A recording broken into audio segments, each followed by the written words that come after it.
Gunung Iman Santoso atau yang kita kenal dengan nama Jenderal Hugeng adalah salah satu tokoh kepolisian Republik Indonesia.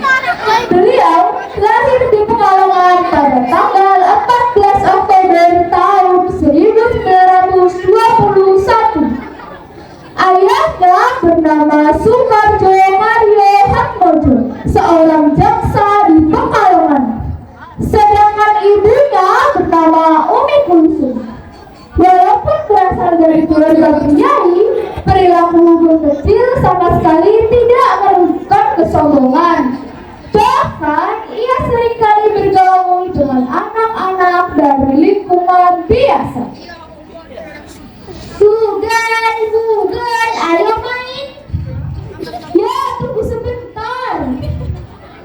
Tapi apa tidak apa-apa kalau kamu main sama kita? Ya, tidak apa-apa. Memangnya kenapa? Kan kita sama saja. Cepat kita main. Begitulah kerendahan hati Hugeng kecil. Beliau juga dididik dalam keluarga yang menekankan kedisiplinan dalam segala hal. Ayah Hugeng tidak memiliki rumah dan tanah pribadi. Karena itu mereka seringkali berpindah-pindah rumah kontrakan. Kasihan ya teman-teman. Lanjut ke ceritanya ya teman-teman. Pada usia 6 tahun beliau mengenal pendidikan di HIS. Kemudian meneruskan di Mulu. Lulus Mulu, beliau melanjutkan sekolahnya ke AFS di Yogyakarta. Saat usia 19 tahun, beliau melanjutkan kuliahnya ke RHS di Batavia dengan jurusan ilmu hukum. Saat masa kedudukan Jepang, Jenderal Hugeng mendapat latihan militeran dan berhasil melanjutkan karir sebagai polisi. Karena karakternya yang jujur, tegas, dan berintegritas, beliau berhasil diangkat menjadi Kepala Kepolisian Republik Indonesia pada tahun 1968 sampai 1971, masa kepemimpinan Presiden Soeharto.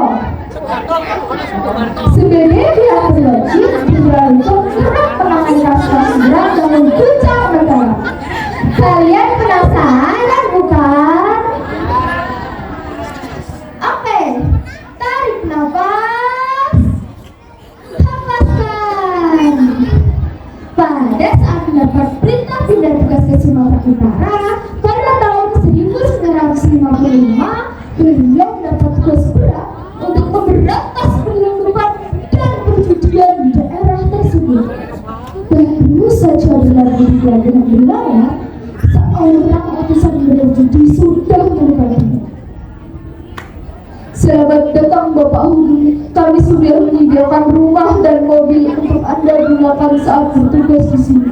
Semuanya hadir dari para pengusahanya. Maaf, saya tinggal di hotel saja dulu sampai rumah dinas tersedia. Lebih baik hidup melarat daripada bergelimang harta hasil suap, ujar dia. Saking giginya dalam menolak suap, nama Hugeng sampai diabadikan dalam buku yang sangat terkenal. Di Indonesia ini hanya ada 3 polisi jujur, yakni polisi tidur, patung polisi, dan polisi Hugeng, ujar Hugeng.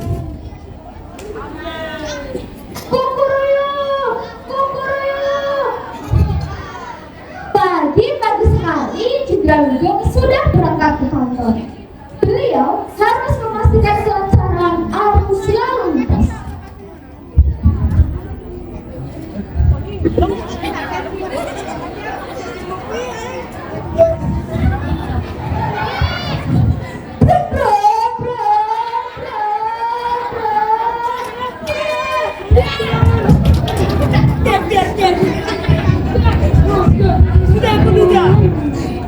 Teman-teman, kalian pasti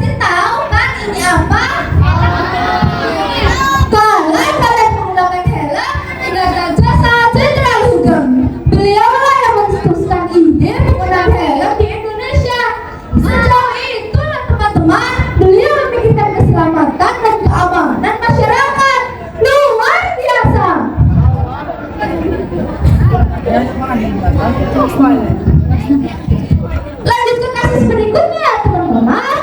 Kasus besar berikutnya adalah kasus penyelundupan mobil mewah oleh Rapi Cahjadi. Semenjak menangani kasus tersebut, banyak pejabat yang tidak senang dengan beliau. Astagfirullahaladzim. Kasus besar berikutnya adalah kasus Sumkuning, teman-teman. Pada tahun 1970 terjadi kasus asusila terhadap penjual telur bernama Sumarji. Kasus ini sulit diungkap karena pelakunya melibatkan anak seorang tokoh di Yogyakarta. Pada akhirnya Timbaludang membentuk tim khusus bernama Tim Pemeriksa Sumkuning. Namun pada akhirnya Timbaludang sadar ada kekuatan besar yang mencoba menghilangkan kasus ini. Pada tanggal 2 Oktober tahun 1971, Timbaludang dipensiunkan sebagai Kapolri. Oh kasihan, kasihan, sungguh kasihan. Teman-teman, Jenderal Sudirman pekerja keras, adil, jujur, tegas pula. Tapi kok lebih dipensiunkan dini ya, pada usia yang belum genap 50 tahun. Gimana sih keadilan negeri ini saat itu? Saat sudah tidak bekerja lagi, Jenderal Sudirman bersyukur kepada ibunya. Saya sudah tidak punya pekerjaan lagi, Bu.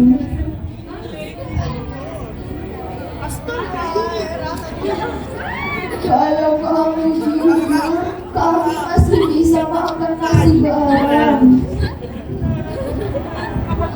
Saat sudah tidak bekerja lagi, Jenderal Sugeng beralih profesi menjadi seorang pelukis untuk menghidupi keluarganya. Beliau juga mengembalikan semua barang yang dia gunakan saat menjadi Kapolri. Pada tanggal 14 Juli tahun 2004, Jenderal Polisi Sugeng Iman Santoso meninggal dunia pada usia 82 tahun karena studi. Beliau dimakamkan di pemakaman keluarga Parungraya, Bogor, Jawa Barat. Teman-teman, dari sejarah ini kita bisa memetik pelajaran yang sangat berharga. Jenderal Sugeng memang tidak memiliki rumah dan tanah yang tersebar di beberapa daerah. Beliau juga tidak memiliki mobil-mobil mewah yang berjajar di garasi rumahnya. Namun, beliau memiliki harta yang tak dimiliki oleh semua polisi, yakni kejujuran. Sekian cerita dari saya, semoga bermanfaat.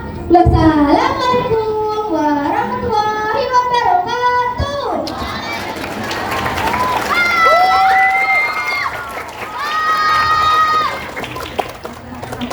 Demikian Bapak-Bapak Ibu.